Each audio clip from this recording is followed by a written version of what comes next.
On this episode of Cash vs Trash, we're diving straight into intakes, one of the most controversial performance modifications. And one of the first mods that people will do on their car. If you get on the internet, you will see thousands and thousands of forum posts or Facebook groups about people arguing about intakes, but the real question is, do you need to spend the cash or can you make one out of trash, Martin? So I'm going full dumpster diving in this episode. I'm going to get the cheapest stuff I can to make my own intake. And meanwhile, I'm going to be ordering something online. Now, I just want to remind everybody, we're not trying to get the most expensive thing that you can. We're trying to get modifications to compare that are kind of within the level of reasonability, which is like reasonable and ability. It's not even a word, the reasonability of modifications. So I'm going to show you what I've ordered, and then Marty is going to show you how he's going to make his own.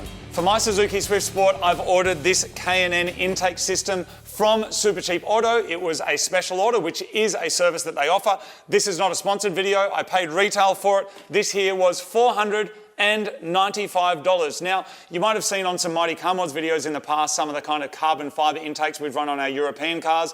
They can cost thousands and thousands of dollars. Again, we're trying to use things that are reasonable with their costs. So, what do you get for $495? You get a filter, a pipe, some adapters, and some instructions. That's it. That's what you get. This filter and adapter was $500, and the general assumption is that a bigger air filter means there'll be more flow and therefore more power. But depending on the quality of your filter, there may be a cost. More flow may equate to less filtration, but these are race cars and that may be the price that we have to pay. This system is a specific kit that's made for my model of Suzuki Swift Sport, and my principal goal here is a power increase, not just noise. And for $500 and a claim that I'm guaranteed to increase power, I'm hoping to see some significant gains. Now, it's time for Martin to go make his. So this is my scrap piece of 65mm PVC that I got for free, which is pretty awesome. Then I had to buy some bends, which are only a couple of bucks each, just so I can bend the intake to where I want it. Now, that's the same size as the inlet on the engine. So flow-wise, I guess we'll find out if it's going to work, but what is going to work is also my pod filter. Got that from Supercheap Auto, cheap and awesome.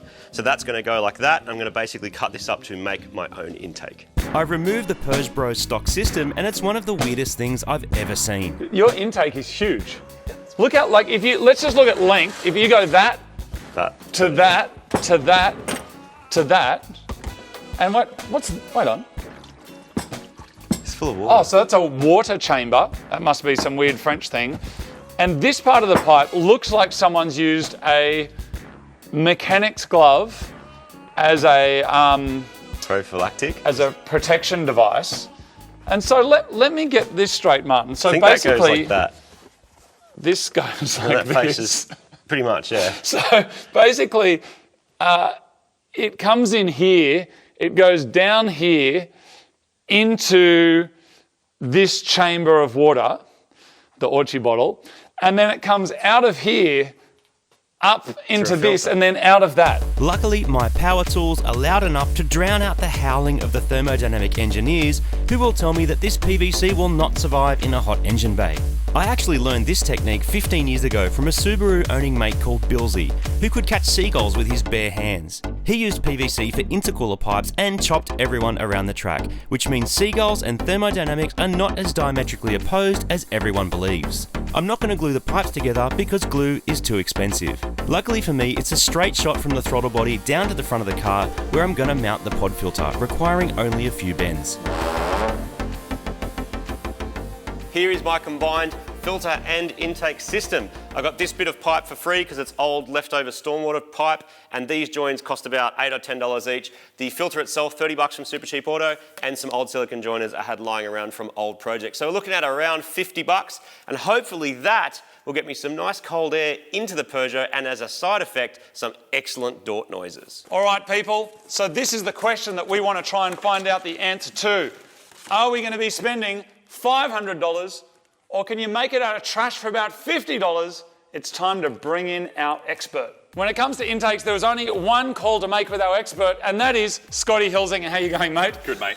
We had Scotty working with us all those years ago, 12 years ago, doing some pod filter myth-busted videos. Tell us a little bit about you for new players, mate.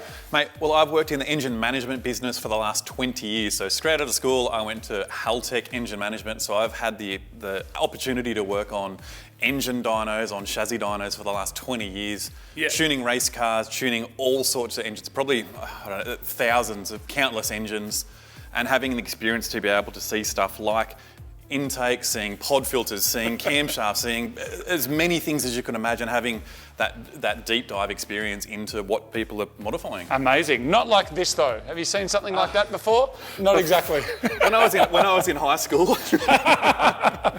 So really what we want to try and find out today, we've got $500, we've got $50. Should we be spending the cash or can we make it out of trash? Where do you want to, should we start here? It doesn't feel like you get a lot for $500. I agree. So when you're doing sort of like the mass manufacturing, like you've got like a little adapter here that's going to bolt perfectly onto the Swift. So to do this, it takes time, it takes energy, and it takes man hours to build that. The filter, generic filter, but it is a K&N brand filter. So this thing is guaranteed to filter well. If you maintain this, if you oil it, dust is not going to get through this thing. And then the last bit of it, this, which is not an intake system, this more looks like a cold air intake. It is, yes. I'm into the cold air intake part of it because the colder the air is, the more dense it is. The more dense it is, the more oxygen we've got, that means we can make more power. Okay, great. So that's a tentative tick so far on the $500. Let's head over to my good friend Martin's creation. PVC. Straight at the plumbing shop and straight out of the dumpster. But my theory was, if I give you my theory, was this is the same size as our throttle body. So I could have gone bigger straight away, which is harder. This happened to fit well with a little bit of adaptation, and this also happened to fit well. So in terms of ease, that was like 15 minutes to make it, and $50. So if we start with the filter on this one, it is a cheaper filter than a K&N. And is the difference in the actual material? It really is, yeah. So the actual material, you'll find that after 20, 50, 100,000 kilometres, if you put your finger in here, give it a bit of a wipe, it will be dusted. Okay. Which means that the whole purpose of the air filter, the filtration, you are getting a better thing in a K&N filter, or to be honest, in a factory air filter. Yeah, of course. Compared to a cheaper style pod filter. So straight away, I'd say we're probably not going to be filtering as good as we should be. But we care about performance around here, Scott. We care about performance. So a lot of factory cars, the truth is that the air filter is often not the limiting factor. Right. The cold air intake, so instead of doing all of this, you may choose to cut a hole in the air box and cold air intake it. Juices, here we go. I just want to show you, because I feel like this is important. Like that's the difference, and that's the filter. So like to your point about filters, like that looks pretty substantial. So that looks like it'll filter a lot. Agreed, and I don't think in a car that's making under, say, 200 kilowatts at the wheels, this is not going to be the limitation. Really? I don't think so. Interesting. So, what about water? Oh yeah, water in the airbox is never ideal. That's probably not ideal.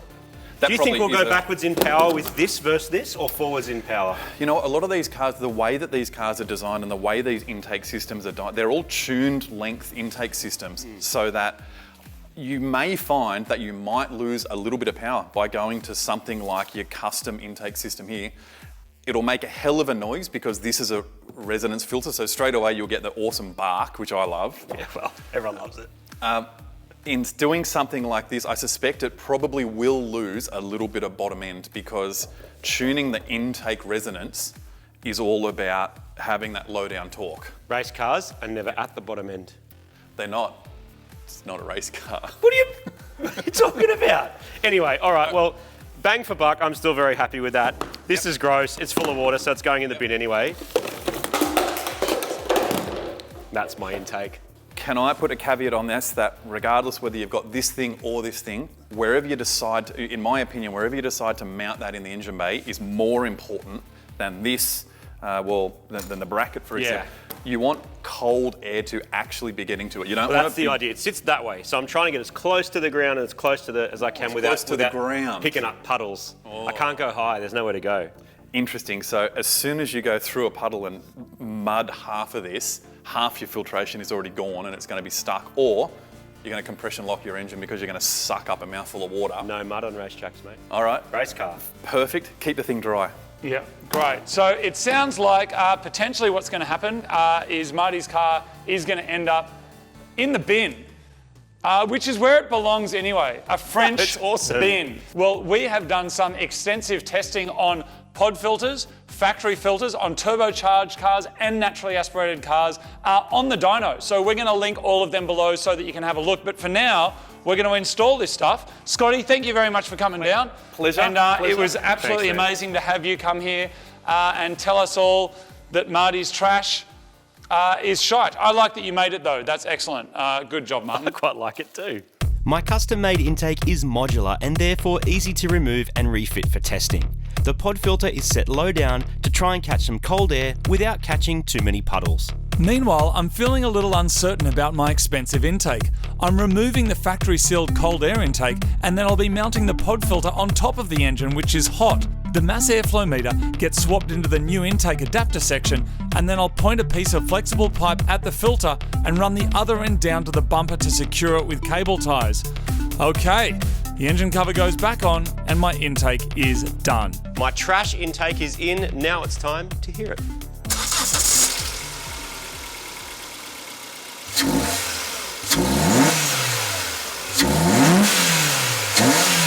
Yeah. That sounds sick. Yeah, it makes some noise, but does that equal power? We're going to find out when we get both cars back on the dyno. And that should get a bit of cold air too, like right up under the thing. That's awesome. What we have here in our hands is probably millions of dollars worth of R&D in both France and Japan of how to get filtration, get it out of the way of the water, get not too much noise into the car, get performance, and get all those things that are important when you know how to make cars. I actually don't know for this one. I do not know. Yeah. I'm all for the spending on the tyres, the cash, the wheels, yes. I'm not sure, Martin. Yeah, I agree. don't know. Now, I I agree. do want to reiterate to everyone, this is not about like sticking a pod filter on a P-plate car. This is about track times. Like, we want to make power. And I actually genuinely don't know whether Marty's PVC downpipe is going to be advantageous for him compared to the system that I put in. Dude, this has as much water as a downpipe though, so at least they have that in common. My experience of installing this system was not, it wasn't great. It wasn't like heaps of fun. Anybody that's worked on like Golfs and Euro cars, Audis, the systems that you're buying as cold air intakes that could cost thousands of dollars, they plonk in so nicely. This is a bit old school. You're kind of cable tying things on and running a bit of flexi pipe down to the bumper and up. I'm not saying it's bad. It's just if you're used to working on like nice cars, it's not a super nice experience. Especially when you speak to someone like Scott who has tuned thousands, if not tens of thousands of cars and just saying, well, it might not make that much difference. Yeah. Because if he was like, you should do it 100%, you're going to make 5% everywhere, it's going to be great, then Yeah. you'd put up with it and go, great. But we're still on the fence of going, have we actually even gone, in my case, have I gone backwards? Yeah, well, but I I'm mean- happy with the sound. Well, it does sound good. But you got $50 or so, then a system like mine, $500 or so, then there's a bit of a jump to a couple of $1,000s. Time will tell. We'll dyno them again when we're finished. We haven't even heard my car yet. Let's Do you want to have a hear listen?